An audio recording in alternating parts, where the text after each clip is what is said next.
Aussi, du côté de la CBC Maison de Cotonou, nous rappelons que dès que l'homme de Dieu passe ici, il nous revêt toujours la pensée de Dieu. Du côté de la Maison de Cotonou, nous parlons de la montagne de Dieu.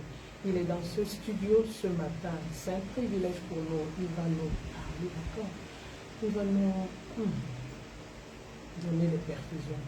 Parce que nous sommes nombreux dans ce studio. Bonjour. Bonjour Esther, bonjour à tous nos auditeurs de la radio Bethesda, la radio du salut, que Dieu vous bénisse puissamment. Merci pour le privilège encore que le Seigneur nous donne aujourd'hui d'être en vie et de pouvoir avoir ce moment dans les ondes pour édifier, pour donner l'étitude que Dieu soit nous. Voilà, merci pour nous, merci pour les étudiants de l'école de l'intercession et du Saint-Esprit. Chaque fois quand vous passez ici, c'est des cris. La fois passée, quand vous êtes passé, je me rappelle, Christelle était en train de crier. Oui, maman, c'est fort. Maman, je ne peux plus supporter. Et nous sommes vraiment bénis. Et il faut dire aussi aux auditeurs de la 102.4 FM que c'est lui qui est notre mentor pratiquement depuis 4 ans. C'est lui qui est notre Père. C'est lui qui nous couvre dans le cadre de cette œuvre de l'intercession. C'est lui qui est notre mentor. Quand ça ne va pas, nous courons vers lui. Alors ce matin, il est dans ce studio. Nous avons 2 étudiants d'abord ici. Nous aurons à prendre d'autres étudiants parce que c'est leur période demain. C'est la soutenance de l'école d'intercession et de l'école du Saint-Esprit. Nous donnons la parole comme ça à notre Père qui va nous parler, qui va nous dire quelle est vraiment la place du Saint-Esprit dans l'intercession. Quelle est la place du Saint-Esprit dans l'intercession? Ok, merci, gloire à Dieu. Déjà, il faut recadrer les termes. On parle de la place du Saint-Esprit. Il faut comprendre ce que c'est l'expression du Saint-Esprit. Ensuite, il faut parler de l'intercession. Donc, rapidement, je vais déjà parler de l'intercession. L'intercession, c'est un peu comme l'art d'user de son influence pour sortir quelqu'un qui est en situation défavorable de ce piège, de la situation dans laquelle il se trouve. L'intercession, c'est se mettre entre la solution ou alors entre Dieu et les hommes ou la situation qui ne marche pas pour amener Dieu en action. C'est prendre du ciel pour amener sur la terre, prendre de la terre pour amener au ciel. C'est ça l'intercession. Et dans l'intercession, on use de son influence dans l'intercession. On apporte des solutions via la prière de façon générale. Et d'autres peut-être par les finances et par d'autres choses. Mais particulièrement, nous parlons de la prière en ce moment, dont l'intercesseur, c'est celui qui se tient entre la femme qui me suit en ce moment, qui est dans les difficultés, et qui amène le problème de la femme au ciel et amène le problème, la solution du ciel sur la terre. En fait, nous rappelons de ces textes qui disaient que ta volonté soit faite sur la terre comme au ciel. Donc l'intercesseur a la capacité par la prière d'amener la volonté de Dieu tel que ça a été écrit dans le règne spirituel, dans le ciel, sur la terre. C'est ça le rôle de l'intercesseur. Ok, maintenant nous parlons du Saint-Esprit et il sera un peu en quelque sorte le centre de notre exposé de ce matin, la place du Saint-Esprit. Qui est le Saint-Esprit? Dommage, on a présenté le Saint-Esprit souvent comme une force, on l'a présenté comme une influence. Il n'est pas une force. Il a une force, comme une influence, il n'est pas une influence. Le Saint-Esprit est Dieu. Le Saint-Esprit est Dieu en personne. Et nous croyons en un Dieu qui réside dans 3 personnes, pas 3 manifestations. Parce qu'il y a des doctrines erronées aujourd'hui qui nous font croire que Dieu, ce sont des manifestations. Non. Nous avons un Dieu qui est le Père, qui est une personne à part entière dans la divinité, le Fils qui est une personne à part entière dans la divinité, et le Saint-Esprit qui est une personne à part entière dans la divinité.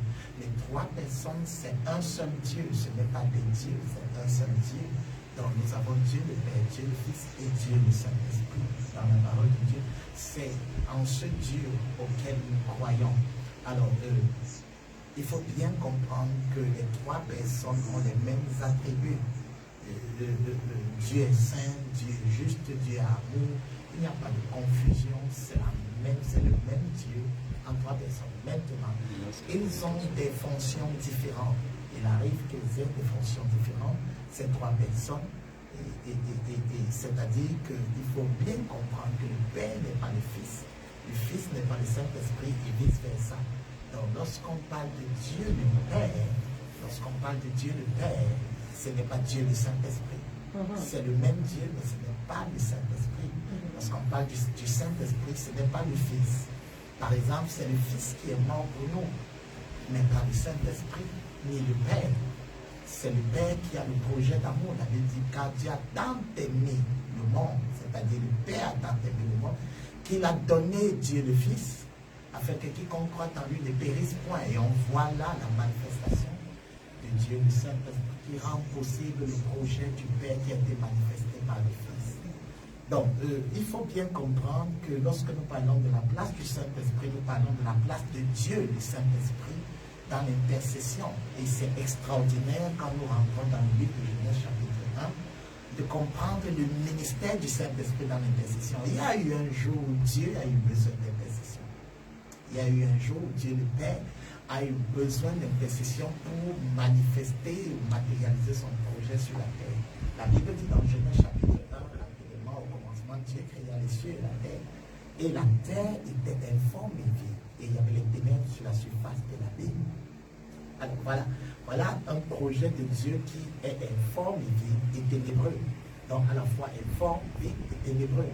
Et quand on lit le texte, on se rend compte que Dieu voulait amener la vie sur la terre. Dieu voulait amener, c'est-à-dire restaurer la forme, remplir le vide et apporter la lumière sur la terre, parce que la terre avait les trois dimensions. Elle était informe, elle était vide et il y avait les ténèbres, la surface de la vie. Alors, il fallait l'intercession pour changer les données, il fallait l'intercession pour donner une forme, il fallait l'intercession pour remplir, il fallait l'intercession pour éclairer. Alors, Dieu a eu recours à Dieu le Saint-Esprit pour opérer dans l'intercession. Et rappelons-nous que l'intercesseur, c'est celui qui se met entre la personne qui est dans les problèmes pour parler de façon terre à terre afin qu'on comprenne, et celui qui a les solutions, qui est Dieu. C'est-à-dire, comme je suis intercesseur, ma famille peut avoir des problèmes et je me mets entre ma famille et Dieu, et je porte le problème de ma famille à Dieu, je porte le problème de Dieu, la solution de Dieu à ma famille. C'est ça l'intercesseur, il se met au milieu des terres. Alors, voilà que la Bible dit ensuite, et l'Esprit de Dieu se mouvait sur la surface des eaux. Et c'est quand l'Esprit de Dieu s'est mis sur la surface des eaux, c'est-à-dire est comme descendu du ciel et s'est mis entre la crise de la terre et Dieu au ciel. C'est à ce moment que Dieu dit que la lumière soit, et la lumière fut, parce que le Saint-Esprit était déjà interne, était déjà dans le ministère en quelque sorte de l'intercession. Alléluia. Donc voilà, c'est important de comprendre que si Dieu lui-même a recours à l'intercession via le Saint-Esprit, à combien plus forte raison nous, les chrétiens, avons besoin du Saint-Esprit. Merci beaucoup pour ces explications. Mais est-ce que Dieu, le Père, peut créer quelque chose étant fort? Pourquoi Dieu peut créer quelque chose étant une forme vide? Parce qu'en entame de vos propos, on comprend que Dieu a créé la terre était informe et vide. Dieu. Non, il serait très possible que la terre soit devenue informe. Oui, parce que je ne veux pas rentrer dans les profondeurs, on va sortir de nos problèmes. Il y a eu une bataille bien avant et la terre est devenue informe et vide. Et ce que je veux qu'on comprenne pour rester dans nos problèmes, c'est que le Saint-Esprit, qui est le Saint-Esprit? C'est Dieu. Et son rôle, son ministère, j'aime le résumer comme ça, c'est l'acteur, c'est l'agent de la matérialisation. Oh, j'aime ça quand je présente le Saint-Esprit comme l'agent de la matérialisation. C'est-à-dire que quand le Père a un projet, le Fils manifeste le projet, le Saint-Esprit le matérialise sur la terre. Donc lorsque le Saint-Esprit est là, il est un intercesseur, c'est lui qui prend le projet du Père qui est manifesté par le Fils. Parce que lorsque le Père a eu le projet du salut, il a manifesté en Jésus-Christ dans l'Esprit. Mais pour que ça arrive dans le ventre de Marie, il fallait le Saint-Esprit pour recouvrir Marie. Oui, c'est ça le rôle de l'intercesseur. Il prend la volonté de Dieu qui est dans les cieux et il l'amène sur la terre via la prière. Amen. Donc c'est lui qui est l'acteur de la matérialisation. Alors, la terre était informe et vite, il faut le comprendre, Esther. Le projet de Dieu a toujours été combattu. Le programme de Dieu a toujours été combattu, que ce soit dans le livre de Genèse, comme nous venons de lire, la terre était informe et vide et il y avait les ténèbres. Il y avait eu un combat avant. Alors, le projet de Dieu a toujours été combattu. Lorsque Jésus établit l'Église, il y a un combat. L'ennemi se lève, le diable rôde, et ainsi de suite, pour détruire l'œuvre de Dieu. Alors, il faut l'intercession pour amener le projet de Dieu à la matérialisation. Et je le disais dernièrement, Jésus a dit à la croix, tout est accompli. Tout est accompli. Ça veut dire que normalement, on devrait pouvoir assister à quoi? On devrait pouvoir assister au fait que comme tout est accompli, on devrait voir ceci, plus besoin de batailler, plus besoin de combat, plus besoin d'une situation quelconque, tout est déjà accompli. Au contraire, Jésus est monté dans les cieux et quel a été son rôle? Celui d'intercéder. Voilà, auditeur de la 102.4 FM, c'est combattu. C'est combattu l'œuvre de Dieu. Vous êtes en direct sur la 102.4 FM avec le reverend Pierre-Patrick Botanga. Si vous voulez vivre ce qui se passe ici en studio, vous allez juste entrer dans la page de la CBC Maison de Gloire. Vous entrez, vous tapez la Maison de Gloire. Comme ça, vous allez nous voir ici en direct. Et merci pour tous ceux-là qui sont connectés. Nadège Ouadabon, Sandrine de Tours, nous disons bonjour comme ça à Christian. Christian qui est connecté, Nadia, beaucoup de bien-aimés. Marie-Marcel Ntamak est connectée. Nous avons également Christelle qui est connecté, auditeur de la 102.4, c'est très important. C'est combattu la volonté de Dieu, c'est combattu l'œuvre de Dieu. Nous parlons du Saint-Esprit. Le reverend Pierre-Patrick Botanga est dans ce studio pour nous parler de la place du Saint-Esprit dans l'intercession. Après avoir défini l'intercession comme quelqu'un qui entre, dans quelqu'un qui défend la cause ou bien la situation d'une autre personne, et dit qu'Intel dit entrer au milieu, se mettre au milieu. Waouh! Et il nous a dit que la terre n'était pas informe et vide pour rien, parce qu'il y a eu bataille avant d'abord certainement l'arrivée de l'homme sur la terre. Et cette bataille a amené les choses à être informes et vides. Et Dieu ne sait pas. Dieu n'a pas ignoré la présence du Saint-Esprit. Dieu a fait recours au Saint-Esprit pour qu'il vienne mettre les choses en ordre.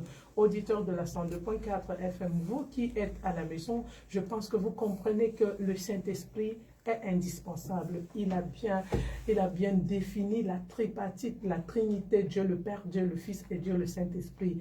Et je ne sais pas si les étudiants qui sont ici ont quelque chose, une question à poser à l'homme de Dieu.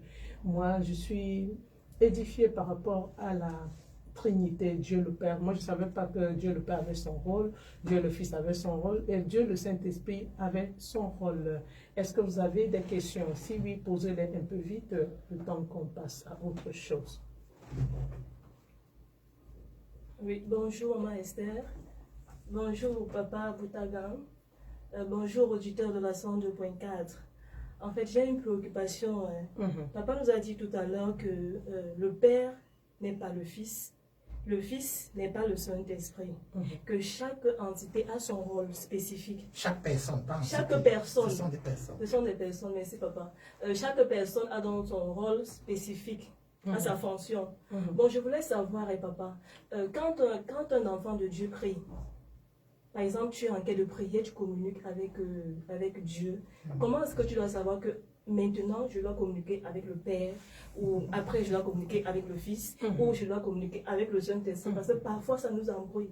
On ne sait plus avec qui est-ce qu'on doit communiquer exactement. Oui, il faut pas aussi créer un amalgame. C'est Dieu. C'est un seul Dieu. Il il faut pas créer une confusion. C'était juste pour vous faire comprendre, mais c'est un seul Dieu. Il faut comprendre une chose. Nous prions au nom de Jésus. Nous prions le Père au nom de Jésus. Nous pouvons communier avec le Saint-Esprit, généralement en parlant en langue. Mais nous prions le Père au nom de Jésus. Donc, il nous a été recommandé de prier le Père au nom de Jésus. Mais parler au Seigneur Jésus, c'est normal, c'est Dieu. Au Saint-Esprit, c'est Dieu. Il n'y a pas de confusion à faire. Ok? On va entrer plus en profondeur plus tard, mais il faut comprendre ces choses. Ok? Et j'encourage chaque enfant de Dieu à lire la parole de Dieu pour comprendre particulièrement le ministère du Saint-Esprit.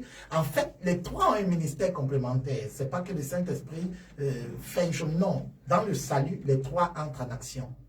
Mais chacun a son action. Dans ton épanouissement, les trois ils entrent en action dans tous les domaines. Mais chacun selon son domaine. Ok? Donc, je veux pas qu'on Voilà, je vais comme ça apprécier une bien-aimée Michel qui a dit une question très pertinente. Apparemment, elle aussi, elle était embarrassée. Elle ne savait pas quand est-ce qu'on prie Dieu le Père, quand est-ce qu'on prie Dieu le Fils, quand est-ce qu'on prie Dieu le Saint-Esprit. Merci pour vos réactions du côté de Facebook. Ils sont très nombreux. Sandrine Detour. Nous prions au nom de Jésus, Nadège Wadabon. Nous prions au nom de Jésus, ce qui est tout à fait normal. Auditeurs de la 102.4 FM, nous parlons de l'intercession et nous avons dans ce studio les étudiants de l'école d'intercession et du Saint-Esprit qui sont en train de prester actuellement. Marina Abbé est une étudiante de l'école du Saint-Esprit. Vous avez encore d'autres questions? Oui, maman, ma question c'est sur le baptême du Saint-Esprit. En fait, du remplissage, papa, je suis un peu préoccupée par cela. Lorsque nous sommes face au Saint-Esprit, pour que le Saint-Esprit se manifeste puissamment, il faut le baptême du Saint-Esprit, c'est-à-dire le Saint-Esprit sur nous, un vêtement de puissance. Bon, et je voulais savoir à quel moment est-ce qu'un chrétien doit être rempli. Est-ce que le baptême du Saint-Esprit conditionne le remplissage d'un chrétien? Pour qu'un chrétien soit rempli du Saint-Esprit, est-ce qu'il faut nécessairement être baptisé du Saint-Esprit? Oui, absolument. Remplissage du Saint-Esprit veut dire, en fait, qu'est-ce qu'on entend par baptême du Saint-Esprit? Il faut le comprendre. Tout enfant de Dieu, lorsqu'on se donne au Seigneur, on reçoit le Saint-Esprit. On reçoit le Saint-Esprit en nous. Okay? Il vient vivre en nous. Maintenant, il y a une expérience qu'on appelle le baptême du Saint-Esprit. C'est lorsque le Saint-Esprit qui est en nous vient sur nous. Lorsqu'il vient sur nous, selon Actes chapitre 1 au verset 8, Jésus dit, vous recevrez une puissance. Lorsque la personne du Saint-Esprit viendra sur vous, c'est alors que vous serez mes témoins. Cette puissance qu'on reçoit, lorsqu'on l'expérimente la première fois, on l'appelle baptême du Saint-Esprit. Maintenant, lorsqu'on l'expérimente après, on l'appelle plus baptême, on appelle plénitude du Saint-Esprit. Ou bien le remplissage, c'est ça. Remplissage. C'est merveilleux. C'est la première phase initiale qui s'appelle baptême. Maintenant, lorsque tu es baptisé, il y a des remplissages qui se font par la suite. Parce que la puissance du Saint-Esprit qu'on reçoit lorsque la personne du Saint-Esprit vient sur nous peut décroître comme peut croître en fonction de sa communion avec Dieu. À un moment, tu peux ne pas être rempli du Saint-Esprit, mais tu as le Saint-Esprit en toi. À un moment, tellement tu as lu la parole, tellement tu vis une vie qui honore le Seigneur. Maintenant, tu peux être rempli encore à nouveau. Donc, ça peut être, c'est comme les fleuves d'Ézéchiel. Ça peut être au niveau de la tête, après ça descend au niveau des genoux, après ça monte au niveau... Tout dépend du type de communion qu'on a avec Dieu. Donc, mais la première fois, la phase initiale de ce remplissage ou de cette plénitude s'appelle baptême du Saint-Esprit. Merci papa pour cette réponse. Franchement satisfait. Mais j'ai une autre préoccupation. Est-ce qu'on peut être baptisé du Saint-Esprit et ne peut parler en langue? C'est possible? Oui. Ce n'est pas souhaitable, mais c'est possible. Comment ça va pas? C'est comme si on n'est plus dans notre thème. Ou vous m'avez piégé? C'est la curiosité des étudiants. C'est la curiosité. C'est la curiosité des étudiants. Il faut comprendre. Il faut comprendre ces choses. C'est très important. Alors, tu veux savoir, est-ce qu'on peut être baptisé du Saint-Esprit, ne peut parler en langue? Tout à fait. Le parler en langue, qui est la langue de prière, qui est différente de la diversité des langues, qui est un don du Saint-Esprit qui fait partie des 9 dons. Le parler en langue est un signe, comme j'aime le dire souvent, et plusieurs le partagent d'ailleurs, par excellence, qui montre la manifestation du baptême du Saint-Esprit. Généralement, dans la parole, quand les gens étaient baptisés du Saint-Esprit, on le savait parce qu'ils parlaient en langue et prophétisaient. Et où prophétisaient? À l'instant. C'est-à-dire, lorsque les apôtres arrivaient dans un lieu, comme dans le cas de Corneille, dans Actes chapitre 10, la Bible dit que l'apôtre Pierre entre dans la maison de Corneille, qui est un Romain, et il prêche l'évangile à Corneille. Il parle de Jésus-Christ, notre Seigneur et Sauveur. Alors, pendant qu'il parle de Jésus-Christ, le cœur de Corneille s'ouvre. La Bible dit que c'est en croyant du cœur qu'on parvient à la justice et c'est en confessant de la bouche qu'on parvient au salut. Le cœur de Corneille s'ouvre et il reçoit Jésus dans son cœur pendant la prédication de l'apôtre Pierre. Quelque chose se produit. C'est que Corneille, pendant qu'il reçoit Jésus, en même temps, l'expérience du baptême du Saint-Esprit se produit dans la vie de Corneille et Corneille est baptisé du Saint-Esprit. Mais comment est-ce que Paul sait, ou Pierre sait que Corneille est baptisé? C'est lorsqu'il entend Corneille parler en d'autres langues. Le parler en langue est un signe, ou alors le signe par excellence de ce que quelqu'un a été baptisé du Saint-Esprit. Cependant, on peut être baptisé du Saint-Esprit et ne pas parler en langue dans la mesure où on a étouffé le don. Deuxièmement, dans la mesure où on n'est pas enseigné. Parce qu'aujourd'hui, il faut le reconnaître, il y a plusieurs hérésies concernant le don du parler en langue. Et plusieurs chrétiens, comme c'est l'un des dons qu'on ne comprend pas, parce que celui qui parle en langue ne comprend pas. L'apôtre Paul le dit très bien. On connaît les textes dessus.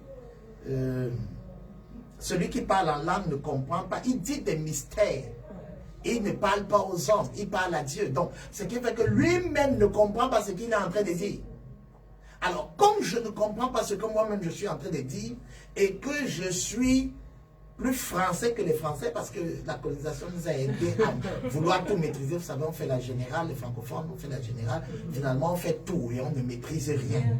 Alors, tellement on a été habitué à tout essayer de comprendre, tout essayer de maîtriser. Alors, curieusement, comme c'est l'un des dons que personne, même pas le pasteur, moi, je ne comprends. Quand je parle en langue, moi-même, je ne comprends pas ce que je dis. L'apôtre Paul dit, personne ne comprend. L'intelligence, et il a utilisé cette expression dans Corinthiens, l'intelligence est stérile. Ton intelligence est stérile. Ça, c'est même cruel. Il pouvait dire que tu ne comprends. Il dit que c'est stérile. C'est-à-dire que tu es en train de parler une langue. Tout est blanc à l'intérieur de ta tête. Oui, tu es perdu. Tu ne sais pas ce que tu es en train de dire. Alors, le problème, donc, c'est que lorsque quelqu'un commence à recevoir la puissance du Saint-Esprit sur lui, et qu'il met son cerveau en action de façon particulière, et que la langue se met à monter, comme il entend le charabia dans ses oreilles ou dans son esprit, et il stoppe ça.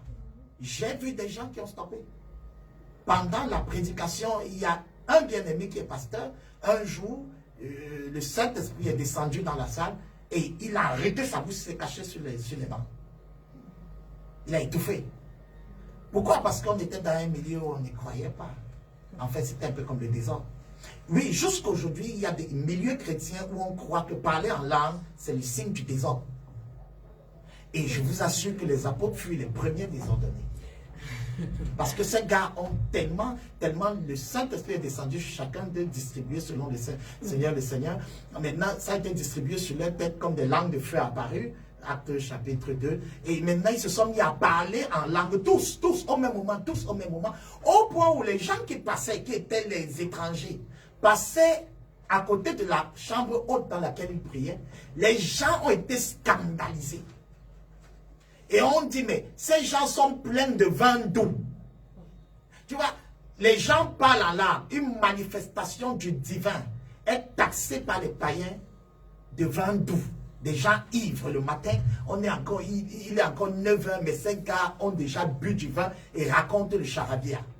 Alors aujourd'hui, nous avons des milieux chrétiens où la même langue, le même parler en langue est taxé de charabia. Alors si tu es dans un milieu chrétien où ton pasteur croit que c'est le charabia, une chose est sûre, lorsque tu seras baptisé du Saint-Esprit, tu vas stopper les langues. Tu vas étouffer pour plaire à la doctrine du pasteur. Mais j'ai la mauvaise nouvelle ou la bonne nouvelle de dire que le parler en langue n'est pas pour les pentecôtistes. Dieu n'est pas pentecôtiste. Le parler en langue, c'est la vie des enfants de Dieu, peu importe ton obédience. Alors, lorsqu'il vient, il scandalise. Il peut scandaliser. Les apôtres ont scandalisé. Après, les gens ont commencé à entendre en leur langue. Et bon, je ne vais pas entrer là-bas. Mais toujours est-il que parce qu'à ce moment, la diversité des langues aussi s'est mise en action. Alors, ce qu'il faut comprendre clairement, c'est que beaucoup ne parlent pas en langue lorsqu'ils sont baptisés, souvent par peur de ne pas maîtriser ce qu'ils font, parce qu'ils ont peur d'être rejetés autour d'eux, parce qu'ils n'ont pas le bon enseignement. Ils ont peur de parler un truc que Satan va... Bref, il y a la peur. Je vais dire une chose, personne ne peut opérer dans les dons spirituels sans le minimum de foi. Pour opérer dans le monde de Dieu, il faut la foi. Donc si tu veux maîtriser, tu veux justifier, tu veux éclairer, je suis désolé pour toi. C'est par la foi, c'est un minimum de confiance en l'Éternel qu'il agit. Amen. Donc, on peut. Et il y a des personnes qui ont étouffé. Et par la suite, quand ils ont été enseignés, comme quelqu'un m'entend en ce moment, elles se sont libérées. Mais ce n'est pas parce qu'elles se sont mis à parler en langue qu'elles viennent d'être baptisées, elles sont baptisées du Saint-Esprit. Ok, nous avons des réactions. Est-ce que cette façon de faire bloquer le don peut-il influencer le salut d'un homme? Les réactions, c'est notre bien-aimé Christian qui nous envoie ce message. Écoutez, don ou pas don, nous sommes sauvés en Jésus-Christ. Ok, il faut comprendre une chose. Le fait de ne pas être baptisé, j'ai eu ça au début de ma foi. Il y a un frère en Christ, un papa qui était très riche en bonne volonté, mais qui avait mélangé les choses. Être baptisé du Saint-Esprit ne veut pas dire que tu n'as pas été baptisé de Jésus. Pour être sauvé, une seule chose, avoir reçu Jésus comme son Seigneur et son Sauveur personnel. Je veux que ce soit bien clair. Bien, maintenant, le baptême du Saint-Esprit, un chrétien qui est baptisé du Saint-Esprit ou pas est sauvé. Oui. Mais est-ce qu'il va jouir maintenant, Jésus établit ça. Je suis venu afin que mes brebis aient la vie, le salut et la vie en abondance. Donc il y a deux dimensions de la vie. Il y a la vie, nous sommes dans Jean 10, 10. Il y a la vie. Il dit le voleur ne vient que pour voler, égorger et détruire. Mais moi, je suis venu afin que mes brebis aient la vie et qu'elle soit dans l'abondance. Ça veut dire qu'il y a la vie éternelle. Tu connais Jésus, tu aimes le Père, tu marches avec Dieu. Maintenant, il y a la vie en abondance. Ok, il y a la vie en abondance maintenant. Alors, on peut être sauvé et être frustré. On peut être sauvé et ne pas être épanoui. Le défi de l'enfant de Dieu n'est pas tant le défi du salut. Nous avons été sauvés gratuitement par le Seigneur Jésus. Gratuitement parce qu'il a payé le prix. Ce n'est pas que c'est un genre. Le salut n'est pas un genre. Le salut a coûté la vie au Fils de Dieu. Parce que beaucoup, quand on dit c'est gratuit parce que quelqu'un a payé. Je ne crois pas à la gratuité. Je ne crois pas. Si je t'offre une Bible gratuitement, c'est gratuit pour toi, mais ce n'était pas gratuit pour moi. Oui, il faut comprendre cela. Ça a coûté le sang de Jésus. Donc, c'est pourquoi personne de nous ne peut payer parce que ça a été payé. Maintenant, l'épanouissement n'est pas gratuit. Oui, l'épanouissement n'est pas gratuit. L'épanouissement du chrétien, c'est que tous les chrétiens sont en santé, c'est que tous les chrétiens sont prospères financièrement, c'est qu'ils sont prospères dans tous les domaines. Mais vous voyez les enfants de Dieu authentiques, dont la galère les a tellement embrassés qu'un mariage générationnel s'est établi. Oui, Alors, ils sont en Jésus. Tu vois quelqu'un qui ne vit pas dans le péché, qui ne manque pas, mais qui galère pour s'en sortir dans la vie. Tout simplement parce que l'épanouissement n'est pas gratuit. L'épanouissement demande la découverte des principes du royaume de Dieu, les lois de Dieu, pour pouvoir activer cela. Par exemple, la Bible déclare dans le livre de Galates, on récolte ce qu'on a semé. Or, dans le Nouveau Testament, de tels versets ne devraient pas exister. Parce que Jésus a tout accompli. Ok? Jésus a tout payé. On ne devrait pas récolter ce qu'on a semé. On devrait récolter ce que Jésus a semé pour nous. Mais curieusement, l'on récolte ce qu'on a semé. Ça veut dire qu'il y a des principes qu'il faut mettre en marche pour jouir de l'épanouissement. On peut faire des choses pour Dieu sans avoir des récompenses qui sont liées à ça, parce qu'on ne le fait pas avec l'état d'esprit de Dieu. Oh. Donc, Amen. Amen. il faut comprendre ces choses. Le défi du chrétien, c'est le défi de l'épanouissement. Ce n'est pas le défi pour être sauvé, aller au ciel. D'abord, non, c'est le défi pour être sauvé, amener le ciel sur la terre. Mais brebis est la vie, et la vie en abondance, l'épanouissement. Donc, voilà. Maintenant, les dons interviennent donc dans l'aspect de l'épanouissement. Oui, on ne peut pas servir Dieu avec ses forces, on ne peut pas passer le temps à servir Dieu avec sa bonne volonté. Il faut opérer dans les dons spirituels, d'où le baptême du Saint-Esprit est la porte qui ouvre les dons spirituels. Alors, tu as besoin des dons. Tu peux être un serviteur de Dieu. Tu n'as pas baptisé le Saint-Esprit, ton ministère aura des gros problèmes parce que tu n'es pas en train d'utiliser l'arme de Dieu. Il y a quelqu'un qui a dit quelque part, et j'ai été horrifié de dire que le baptême du Saint-Esprit, c'est une formalité. Ça m'amuse. Ça veut dire que Jésus nous a donné une chose qui est juste une formalité. On ne joue pas avec les règles de Dieu. Dieu ne nous a pas donné, Jésus a dit, attendez, vous recevrez une puissance. Dieu n'a pas donné cette puissance à l'église juste par folklore. Parce qu'il y en a qui veulent servir Dieu avec leur méthode, leur intelligence, leur stratégie. Ils ont fait management à l'école, ils se disent que c'est ça qui c'est. Non! Les dons du Saint-Esprit non seulement te rendent légaux dans le service de Dieu, et deux, te donnent de produire les résultats de Dieu. Tu ne peux pas servir Dieu avec ta méthode, avec ta stratégie. Tu dois servir Dieu avec les stratégies de Dieu. Et la stratégie de Dieu, la seule que je connaisse, s'appelle le Saint-Esprit. Oh, my God. Oh. Oui, c'est pourquoi Jésus dit, attendez, ne partez pas, ne quittez pas Jérusalem sans avoir reçu la stratégie divine. Quand le Saint-Esprit, la personne, Dieu le Saint-Esprit, va survenir sur vos têtes, alors vous serez loin d'une puissance et vous serez habilité à être médicé. Tu ne peux pas être témoin de Christ sans le ministère du Saint-Esprit. Et donc, on revient sur l'intercession. L'intercession, pour qu'elle soit efficace, a besoin du ministère du Saint-Esprit. Alléluia. Parce que le Saint-Esprit lui-même, par excellence, est un intercesseur. Qu'est-ce qui lui donne l'habilité d'être intercesseur? C'est qu'il est capable d'être en nous. Et lisons un peu, Romains 8, verset 26. De même aussi, l'Esprit de Dieu, l'Esprit nous aide dans notre faiblesse, car nous ne savons pas ce qu'il nous convient de demander dans nos prières, mais l'Esprit lui-même intercède par des soupirs inexprimables, et celui qui sonde les cœurs connaît quelle est la pensée de l'Esprit, parce que c'est selon Dieu qu'il intercède en faveur des saints. Ça veut dire qu'il connaît de Dieu, il connaît des hommes, il vit en nous, donc il est un bon mentor, c'est ça. Il est au milieu. Il est au milieu, vous avez compris. Alors, comme il est au milieu, il est en nous et il connaît l'Esprit de Dieu. Amen. Alors, facilement, il peut intercéder. Il peut intercéder pour nous. Et la Bible dit, dans nos moments, parfois, ça veut dire quoi? Le rôle, on est en train de parler de la place du Saint-Esprit. Ça veut dire qu'il y a des moments dans nos vies, nous ne savons pas trop qu'est-ce qu'il faut demander par rapport à ce sujet. Alors maintenant, le Saint-Esprit va nous mettre comme il va intercéder pour nous. Il va se mettre à intercéder pour nous, c'est-à-dire, il va prendre le sujet dans sa précision et il va amener ça au Père. Parce qu'il connaît nos cœurs, il sonde nos cœurs. C'est-à-dire, il connaît les projets de Dieu pour nous et il connaît le cœur de Dieu. Alors, il connaît nos désirs, il connaît nos besoins et il y a des manquements parfois. Il y a des moments, tu ne sais pas ce que tu veux demander à Dieu. Alors l'Esprit de Dieu t'amène il intercède pour nous, pas des soupirs inexprimables. C'est-à-dire que celui qui qui veut voir le ministère du Saint-Esprit dans l'intercession doit déjà être quelqu'un qui a une vie de prière. Et une vie de prière riche en fardeau. Oui, pas la prière religieuse. Pas les demandeurs. Non, non. Et même on peut demander sans avoir le fardeau.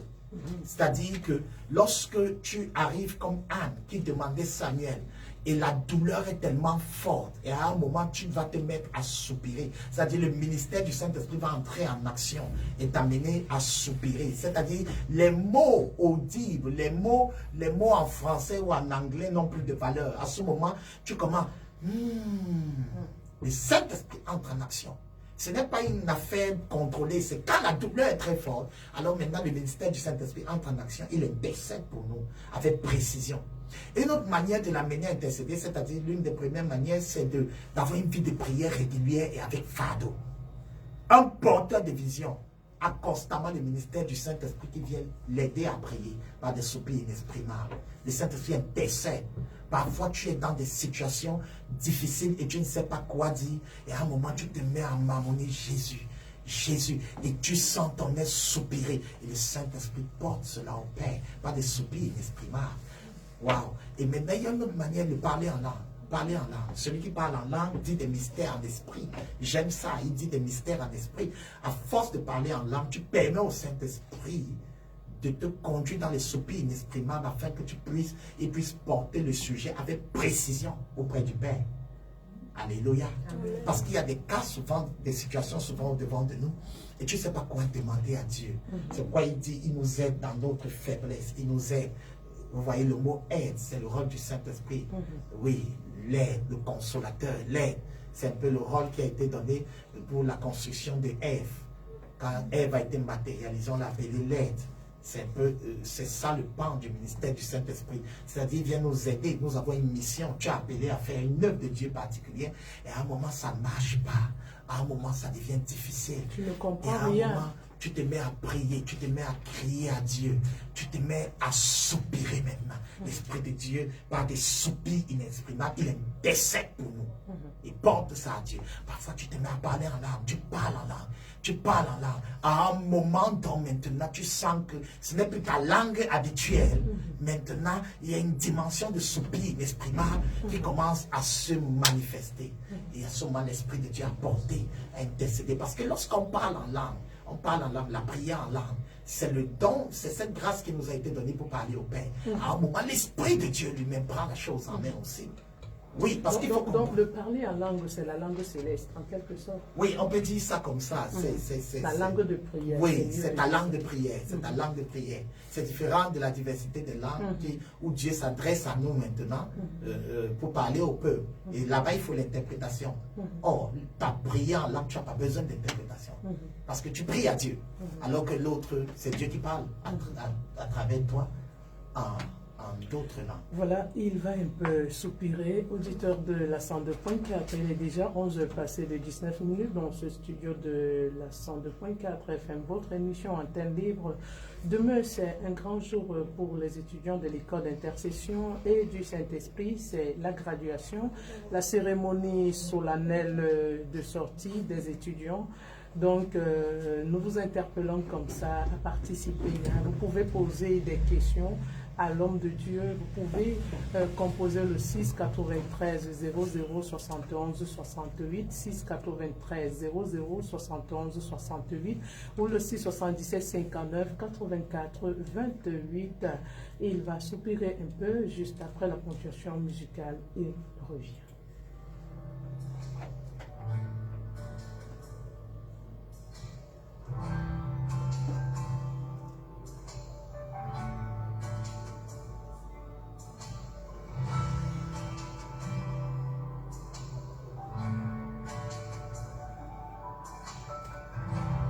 Si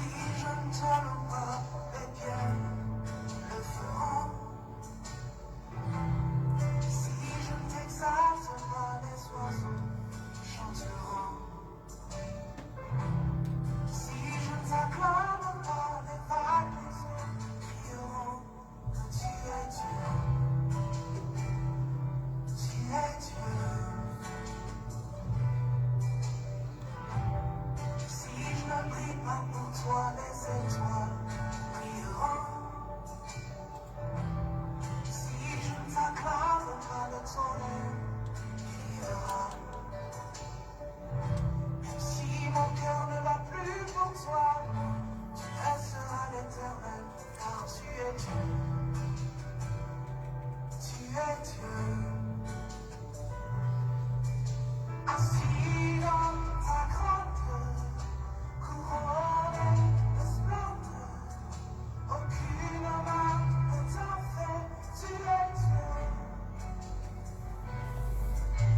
Voilà, merci pour cette ponctuation musicale, auditeur de la 102.4 FM. Il est 11h passé de 22 minutes dans ce studio. Nous avons les appréciations des uns des autres du côté de Facebook, Nidel Sonkin. Nous avons la sœur Wadabon Nadège. Nous avons Claudia Tamko. Nous avons le frère Christian qui qui est en train d'apprécier et dire merci à l'homme de Dieu pour cette prestation. Nous avons Florentine Marout Kamte qui apprécie la prestation. Plusieurs de nos suiveurs du côté de Facebook sont connectés actuellement et ils apprécient vraiment la leçon, l'enseignement, Loretta Yaka, qui vient aussi de faire son apparition comme ça. Nous sommes avec les étudiants de l'école d'intercession ce matin. Nous avons certainement Sidonie Lancy qui va aussi apporter ces questions, poser ces questions à l'homme de Dieu. Vous qui êtes à la maison, si vous avez des difficultés, ne manquez pas de nous arrêter en composant le 6 93 00 71 68, 6 93 00 71 68 ou le 6 77 59 84 28. Si ça brûle dans votre cœur, si vous avez besoin même d'une prière, faites composer les deux numéros de téléphone. Nous avons également Maman Rolines qui est sous le ciel de Kotor. Bonjour maman, que le Seigneur te bénisse toi et notre petit frère. Beaucoup de bonnes choses à vous là-bas à la maison. Alors Sidonie Lancy, vous avez des questions à poser à l'homme de Dieu ce matin? Oui, j'ai des questions à poser. Bonjour maman Esther, bonjour papa Botanga, bonjour à tout le monde en studio. Je voudrais poser la question si, est-ce que la nouvelle naissance, quand nous sommes nés de nouveau, est-ce que ça nous donne droit de croire que nous avions le Saint-Esprit, papa? Quand nous sommes nés de nouveau, Oui. est-ce que ça nous donne droit de croire? Que nous avions déjà le Saint-Esprit. Personne ne peut être né de nouveau sans le Saint-Esprit. Ok? Oui. Personne ne peut déclarer qu'il est né de nouveau si Dieu, le Saint-Esprit, n'habite pas en lui. Il faut bien comprendre cela. Si le Saint-Esprit n'est pas en nous, nous ne sommes pas des enfants de Dieu. C'est le Saint-Esprit qui fait venir Jésus et le Père en nous. La Bible dit que nous sommes une habitation de Dieu en esprit. Ok? Oui. Donc lorsque quelqu'un dit Seigneur, entre dans mon cœur, c'est parce que le Saint-Esprit a dû déjà le convaincre de péché, de justice et de jugement. Et maintenant qu'il a ouvert son cœur, le Saint-Esprit vient résider dans son cœur, ou encore dans son esprit, avec Dieu le Père, Dieu le Fils, ou encore Dieu vient habiter en lui. Alors, si Dieu habite en toi, ça veut dire que tu es né de nouveau. Mais comme je l'ai dit, ça ne veut pas dire que tu es baptisé du Saint-Esprit. Ok? C'est-à-dire qu'il est venu sur toi et tu as reçu la puissance pour le témoignage. Mais tu es enfant de Dieu. Je crois que c'est bien clair. Oui. Merci papa, merci pour cette réponse. Merci beaucoup. La deuxième question que je voudrais poser, est-ce qu'un intercesseur peut-il prier sans Saint-Esprit? Il ne devrait pas prier sans Saint-Esprit. Sans le Saint-Esprit. Mais curieusement, aujourd'hui, nous avons le Saint-Esprit est ignoré. Il est ignoré. C'est-à-dire, quand je dis, je vais prendre un cas, je veux prier pour quelqu'un qui est malade. Okay? Je peux intercéder sans passer par le Saint-Esprit. Ça veut dire que je peux demander la guérison de ce malade. Mais je risque d'avoir beaucoup de problèmes. Pourquoi? Parce que sans le Saint-Esprit, tu n'as pas la précision sur ce qui se passe. Par exemple, lorsque tu pries, tu intercèdes pour une famille, il faut être constamment attentif sur ce que Dieu dit, sur la direction du Saint-Esprit par rapport à ce sujet que Dieu élève, sinon il y aura frustration. Parfois, je ne sais pas si ça t'est arrivé déjà de prier le Seigneur et de vouloir demander quelque chose et tu as plutôt une autre orientation. C'est le ministère du Saint-Esprit. C'est-à-dire, je veux demander que la personne soit préservée, mais je prie plutôt dans le sens de Seigneur, ouvre son intelligence pour qu'elle comprenne. C'est le Saint-Esprit qui réoriente. Mais si tu résistes au Saint-Esprit, tu seras frustré parce que tu vas continuer à prier pour la préservation. Rien ne va se produire parce que c'est le Saint-Esprit qui connaît la précision sur le sujet. Alors l'intercesseur doit être attentif à l'impulsion du Saint-Esprit pour savoir comment orienter les choses. 2, tu as besoin du Saint-Esprit dans l'intercession pour que le sujet arrive directement au Père. Parce que c'est lui qui fait comme... il intègre, c'est lui qui connaît la profondeur du problème et le cœur du Père. Alors, tu as besoin du Saint-Esprit pour rendre cela matériel, pour l'exaucement. C'est-à-dire, Dieu veut pas vouloir que quelqu'un ou une église puisse expérimenter une grâce particulière. Alors, lorsque tu commences à intercéder pour cette église, tu dois être sensible au Saint-Esprit qui va te donner des directions, une direction. Ou même te dire à quel moment il faut prier pour cette église. Il va te dire, prends 3 jours de jeûne. Ça, c'est l'impulsion du Saint-Esprit. Pendant que tu vas commencer à les faire, il va te dire, par exemple, commence à louer. À ce moment, tu es en train de faire quoi? Tu es en train d'intercéder avec le Saint-Esprit pour amener le miracle dans le lieu. C'est-à-dire la volonté de Dieu dans l'église qui est dans le besoin. Ok? Ce n'est même pas souhaitable de mettre le Saint-Esprit à côté. Sinon, on entre dans la religion. Ça veut dire que je prie pour le Cameroun, Seigneur bénis le Cameroun, je prie pour ma famille, bénis ma famille. C'est bien, mais il risque de ne pas avoir des résultats parce que tu ignores le ministère du Saint-Esprit. Le Saint-Esprit te donne la direction, le Saint-Esprit t'encourage. Quand le sujet est exaucé, il te donne la paix à l'intérieur. Tu reviens pour le sujet, Seigneur, je voulais prier pour tel peuple. Tu sens une paix totale. C'est le Saint-Esprit. Il est en train de te dire, ton sujet est exaucé. Et tu commences juste à louer Dieu. Et tu dis à la personne, quand je priais pour toi, je ne sais pas, je sens une paix. En fait, parce que le Saint-Esprit t'assure que le dossier est traité sur la table du Père. Donc, ça veut dire que le Saint-Esprit est indispensable dans la vie d'un intercesseur. Indispensable est un petit mot. C'est un très faible mot.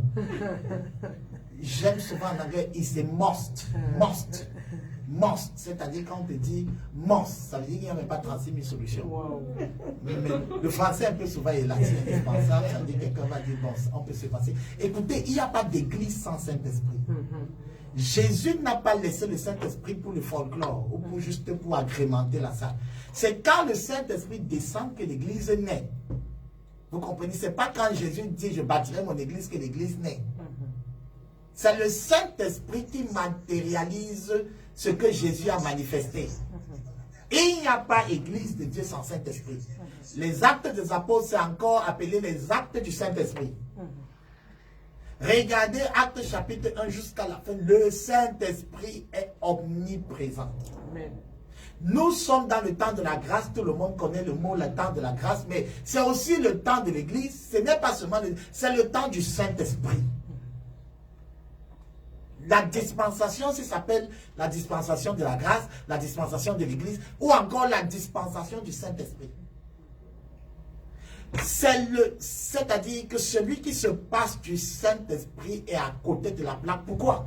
Parce que c'est celui-là que Jésus a annoncé en disant, il est avantageux que je m'en aille. Parce que si je reste avec vous, il ne viendra pas qui? Dieu le Saint-Esprit. Jésus a tout fait pour partir et qu'il reste. Et Jésus a fait 3 ans de ministère. On a vu que c'est juste 3 ans. Non! Il a fait 3 ans pour introduire un être spécial, le Saint-Esprit, qui reste avec nous depuis des années. Voilà, nous avons l'appréciation de Maman Holiness Botanga. Le Saint-Esprit, instrument de précision. Instrument de précision. Great. Alléluia. Donc, le Saint-Esprit, quand tu es avec le Saint-Esprit, il y a la précision. Et c'est merveilleux. Nous avons également Florentine Marout Kamte qui dit Amen, Amen, Amen. Oh là là, beaucoup d'appréciation du côté de Facebook, hein, beaucoup d'appréciation. Et c'est pas si Sidonie a encore une autre question. Vide ton sac. C'est tellement beaucoup. Allez-y. Merci papa, merci pour la réponse. Papa, la question aussi maintenant que je voudrais poser, peut-être ma question sera un peu ridicule, mais ce que je veux dire, c'est que est-ce que le Saint-Esprit peut dormir en nous, s'endormir en nous? Donc nous ne le ressentons pas, rien. Qu'est-ce qui se passe? Ok. Oui, c'est possible. Merci. C'est une personne qui peut être attristée. Wow. La Bible dit n'attristez pas le Saint-Esprit, pour lequel vous avez été scellés pour le jour de la rédemption. On peut attrister le Saint-Esprit, c'est-à-dire qu'un enfant de Dieu, à cause de l'état de péché, il vit dans un péché, et quand tu es dans le péché et qu'il y a toujours cette voix forte qui te dit de laisser tomber, de ne pas y aller, de ne plus continuer, ce n'est pas la voix seulement de ta conscience, c'est le ministère du Saint-Esprit. Le Saint-Esprit nous présente les choses de Dieu, ce que Dieu aime, ce que Dieu n'aime pas. C'est ce qu'on appelle la loi de l'esprit de vie. Oui, et beaucoup ont cru que la loi était finie. Elle est passée juste à un autre niveau. Oui. Sauf que la loi qui sauve, c'est-à-dire il faut faire les 10 commandements pour être sauvé, c'est fini. Maintenant, on est sauvé gratuitement ou par le don de Jésus. Maintenant, une autre loi a été mise dans notre cœur, c'est le Saint-Esprit. Quand tu veux faire quelque chose qui ne plaît pas à Dieu, il est là pour te rappeler que ça n'honore pas Dieu. Alors, il y a donc des chrétiens spéciaux, très dangereux, qui ont réussi à étouffer la voix du Saint-Esprit et qui continuent à vivre leurs choses. Oh, est-ce que le pasteur ne pêche pas? Est-ce que tel n'est pas tombé? Est-ce que même aujourd'hui les pasteurs divorcent? Mon problème c'est où? Et à un moment, le Saint-Esprit, sa voix est étouffée, il a attristé. L'apôtre Paul parle du thème attristé le Saint-Esprit. Plusieurs ont attristé le Saint-Esprit. Certains qui m'écoutent en ce moment ont attristé le Saint-Esprit parce que, pas seulement pour le péché, ils ont reçu une instruction de donner quelque chose aux orphelins, de donner quelque chose, de faire quelque chose pour Dieu, et il bagarre et puis il fait comme si de rien n'était. Sa vie de prière commence à baisser, sa joie pour la parole baisse, il commence à être frustré. Tu vois, il est nerveux, les nerfs à fleur de peau. Quand tu lui parles, il s'énerve, ça n'a rien à voir avec toi, mais c'est que il y a une bagarre qui fait rage. Dieu lui a peut-être dit de confesser publiquement une chose qu'il fait. Il bagarre, il est à l'église tendu, nerveux. Et quand le Saint-Esprit fait comme ça, même la prédication revient toujours sur des choses. Même à la radio, comme tu entends ma voix, je reviens toujours. Alors qu'on parle du Saint-Esprit dans l'intercession, nous voici qui parle du péché. Ce n'est pas pour te culpabiliser, mais c'est pour te redresser, c'est pour te corriger. Et la personne lutte au point où le Saint-Esprit est étouffé, attristé. À ce moment, comme tu as dit, il s'endort. Il est attristé. C'est comme si on l'a sorti du salon, de la chambre du salon, on l'a mis dans un magasin. On l'a attristé. C'est comme une flamme. C'est comme une flamme et c'est presque éteinte. Voilà, c'est bon. C'est bon. Ok, je vais dire un peu ça. La conduite de ma question, ou alors est-ce a dit que tu es intercède de la continuité de ma question, ou alors est-ce a dit que tu intercèdes mal? Esther, je n'ai pas bien saisi ta question. Repose un peu ta question autrement, Esther Marouk Kamté. Il faut la reposer autrement. Hein, il faut la reposer autrement. Comme ça, là, je ne comprends pas. Je ne sais pas si tu as d'abord posé une autre question. Et je suis en train de voir pour lire, mais je ne vois pas. Je vois une personne ici, Adeline Toumeni, qui nous Oui, Esther, je viens de voir sa question. D'accord. Elle dit, ma question est de savoir comment faire si tu as un retour inverse à la prière demandée. Ah, d'accord. Okay. Oui, pendant l'intercession, est-ce que tu n'es pas intercesseur? L'intercession, c'est un art dans lequel on écoute Dieu. Ça veut dire qu'il peut arriver à l'intercesseur de tâtonner. Mais c'est un art qui s'apprend. Écoutez, il n'y a pas l'école de la prière qui tienne vraiment. On te donne les balises, mais la véritable école de la prière, c'est à genoux dans sa chambre. Lorsqu'on crie à Dieu, c'est là où tu découvres ce que Dieu veut, ce que Dieu ne veut pas. Il faut bien comprendre cela. Ok? Lorsqu'on parle de l'école de l'intercession, ce n'est pas que ça fait de toi un intercesseur. Justement. L'intercession, c'est d'abord un appel. Tu dois d'abord être... Maintenant, les éléments qui vont être donnés vont t'aider dans le ministère que tu vas faire dans la chambre. Donc, si tu t'assois à l'école de l'intercession, tu apprends les notions que tu ne pratiques jamais seul. Tu es perdu. Ça veut dire que tu n'es pas entré dans la vraie école de l'intercession. Il ne faut pas faire la polémique. Donc, ici, Quand il y a des choses que Dieu nous enseigne quand on voit le contraire de nos prières. C'est peut-être que tu t'es entêté, tu n'écoutes pas le Saint-Esprit. C'est peut-être pour te briser, parce que chaque fois qu'il y a les résultats, tu crois que tu es trop fort. Alors, il faut comprendre une chose. Parfois, tu peux te demander une chose et c'est l'inverse qui arrive. Alors, il faut t'arrêter pour écouter Dieu. Pour écouter Dieu, pour essayer de comprendre qu'est-ce qui se passe, Seigneur. Qu'est-ce que je n'ai pas compris? Parce que tu peux t'entêter et tu n'étais pas dans la volonté de Dieu. Mais ça ne veut pas dire que tu n'es pas intercesseur. Ça ne veut pas dire que tu n'es pas intercesseur. Non, nous tous, nous sommes appelés à être des intercesseurs, comme je l'ai dit. Mais maintenant, il y a des gens qui ont un appel spécifique à être intercesseur. Donc, un échec dans le ministère ne veut pas dire que tu n'avais pas été appelé. Ce ne sont pas les résultats qui font que tu sois appelé, c'est l'appel de Dieu qui fait que tu sois appelé.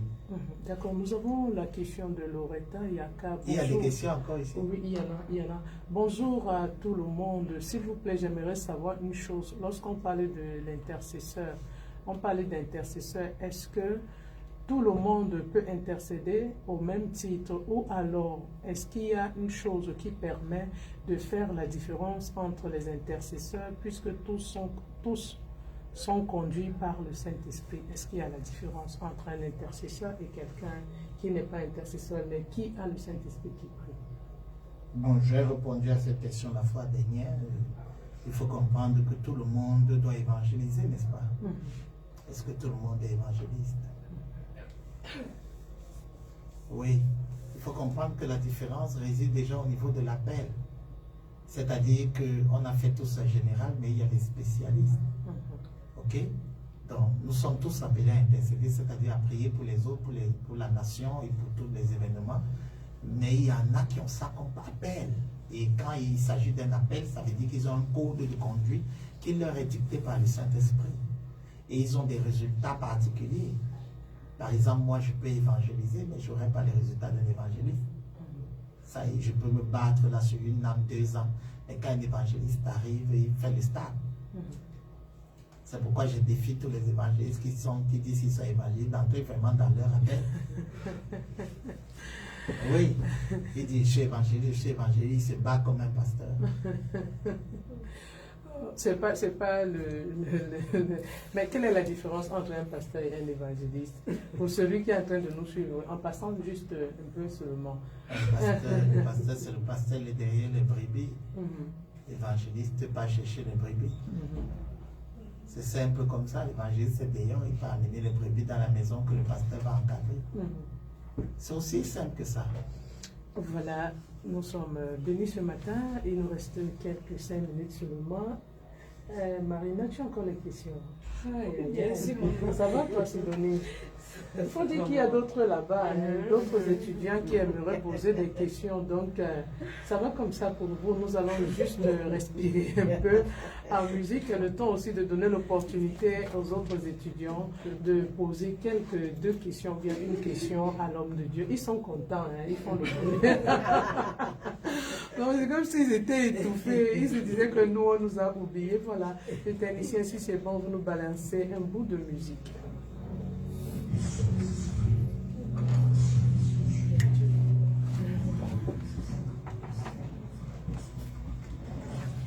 Merci, papa.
Voilà, merci pour cette ponctuation musicale. On nous signale qu'il nous reste 2 minutes seulement.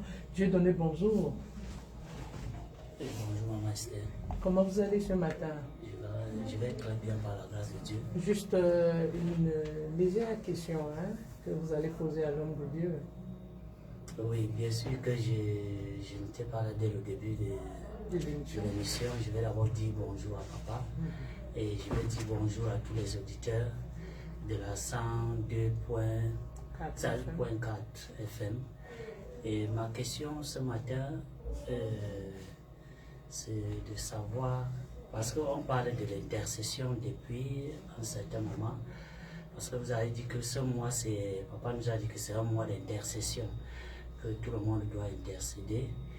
Et je voulais savoir quelque chose, surtout en parlant en langue. Parce que lorsque quelqu'un parle en langue, il y a certains qui se moquent, il y a certains qui disent que ça là c'est des soulats ou bien on apprend ça. Parce que quelque part j'ai suivi que on apprend à parler en langue. Ok, ta préoccupation c'est oui, que est-ce qu'on apprend à quelqu'un, oui. ou bien ça vient de Dieu? Ou bien ça vient de Dieu, voilà, c'est ma question là-bas. Est-ce qu'on apprend à quelqu'un à parler en langue ou bien ça vient directement de Dieu? D'accord, ok. Est-ce qu'on apprend le parler en langue ou bien ça vient... Non, et non. On n'apprend pas à parler en langue. C'est une impulsion qui vient de Dieu. Et ce n'est pas trop, l'important n'est pas trop ce qu'on dit ou les onomatopées qui sortent. C'est l'inspiration qui vient de Dieu qui importe. Okay? Il n'y a pas une école où on apprend à parler en langue ou une technique, ouvre la bouche, remue la langue. Non, ça, ce sont des choses qui ont été ajoutées. Je n'ai pas vu ça dans la parole de Dieu. Le Seigneur met une impulsion dans ton être, et ça monte, et tu laisses couler. Et au fur et à mesure que tu vas exercer les langues, ton vocabulaire de langue va grandir. Oui, mais on n'apprend pas à parler en langue. Il n'y a pas une école où on apprend. C'est la puissance du Saint-Esprit qui descend sur toi qui crée cette impulsion. Oui. Voilà, merci Dieudonné. Et le technicien nous fait déjà des caprices là-bas. Je rappelle aux auditeurs qu'avant-hier, Sidonie a parlé de quelque chose ici sur les ondes, la cure de l'âme. Voilà l'ouvrage du révérend Pierre-Patrick Botanga sur Réveille-toi mon âme. C'est encore ici. Nous avons encore deux copies ici. Les auditeurs m'ont appelé pour me demander que s'il y a encore le stock. Il y a 2 seulement. C'est un livre qui va vous apporter plus de lumière dans votre vie, dans votre marche avec Dieu, ou même même si vous n'êtes pas chrétien. Vous allez comprendre que la majorité des problèmes, c'est toi-même qui es à l'origine. Tu es à l'origine de la majorité de tes problèmes. Ça peut être héréditaire, ça peut être... ce que tu as appris quand tu étais ça et là. Alors ce livre, c'est un livre très très important. C'est un livre qui a apporté la lumière, qui apportera la lumière dans ton esprit, dans ton âme, dans ta pensée, ta manière de faire même les choses. Il est ici même à la maison de la radio. Pour l'avoir, tu composes juste le 693 00 71 68, 693 00 71 68 ou le 677 59 84 28. Réveille-toi mon âme. Auditeur de la 102.4, nous sortons de cette émission avec beaucoup de bénédictions, beaucoup de connaissances. Que le Seigneur bénisse encore son serviteur. Est-ce que vous pouvez prier pour nous, hommes de Dieu, quelque chose à dire aux auditeurs, aux suiveurs de Facebook ce matin? Oui, je bénis déjà le Seigneur pour tous ceux qui nous suivent via la page La Maison de Gloire sur Facebook. Et je rends grâce à Dieu pour chacun de vous. Vous avez été nombreux ce matin à nous suivre, à poser des questions. Je prie que chacun, vraiment, si j'ai un mot, je prie que chacun puisse entrer dans la parole de Dieu pleinement. De plus en plus aujourd'hui, l'Église met de côté la parole de Dieu pour rester attaché à la bouche des prédicateurs. Pour mieux comprendre un message, même d'un prédicateur, il faut avoir une bonne communion avec la parole de Dieu. Et j'encourage chacun à plonger dans la parole de Dieu pour que nous puissions vivre les merveilles de la parole. Parce que nous sommes dans un moment où les choses se mélangent, les choses sont de plus en plus baigne dans la confusion et il est important que l'enfant de Dieu soit établi dans la parole. Donc j'encourage chacun ici à avoir une communion, c'est-à-dire de lire sa Bible au moins une fois l'année, toute sa vie, pour comprendre le monde de Dieu, la pensée de Dieu, saisir les émotions du Père. Deuxièmement, je prie que chacun puisse travailler sa communion avec le Saint-Esprit.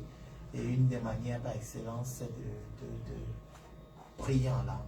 Prier en langue. Je demande à chacun de prier en langue. Dans ce moment de prière personnelle, d'avoir des moments pour prier en langue. Pleinement, ça active le ministère du Saint-Esprit dans nos vies.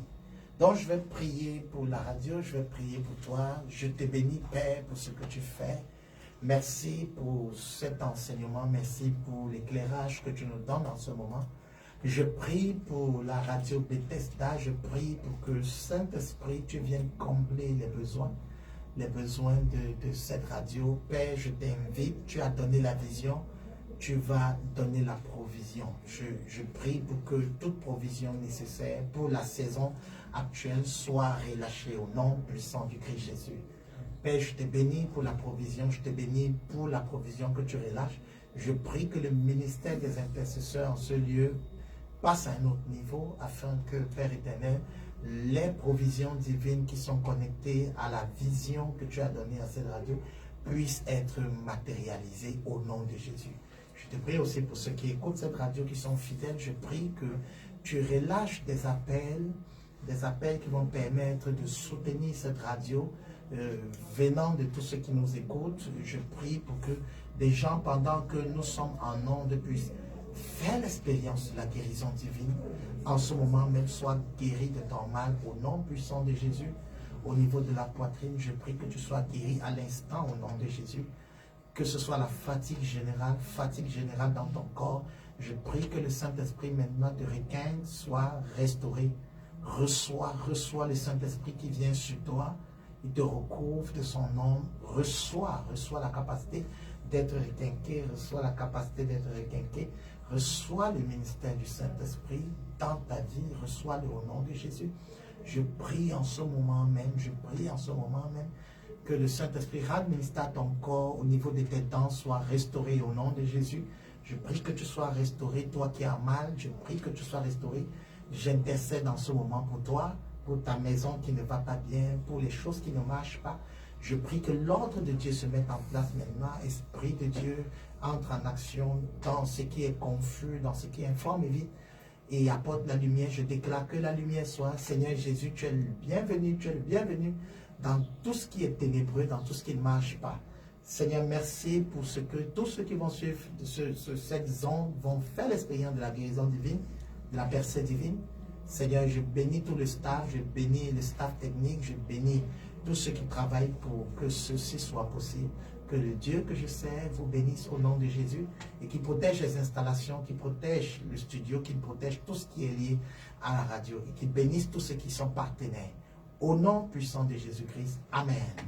Voilà, merci auditeurs de la 102.4. Nous vous donnons rendez-vous demain, ici dès qu'il est 14h, à la cérémonie de graduation des écoles de l'intercession et du Saint-Esprit. Dès qu'il est 14h, l'équipe qui vous a servi, David Josué, est à la mise en onde.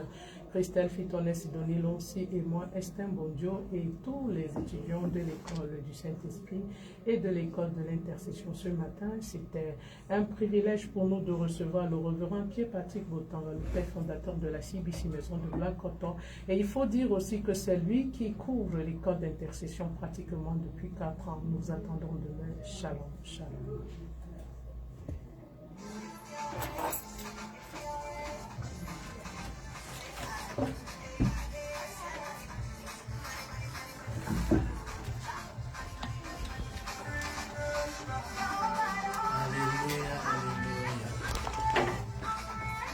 Que Dieu te bénisse puissamment, toi qui es des nôtres en ce moment.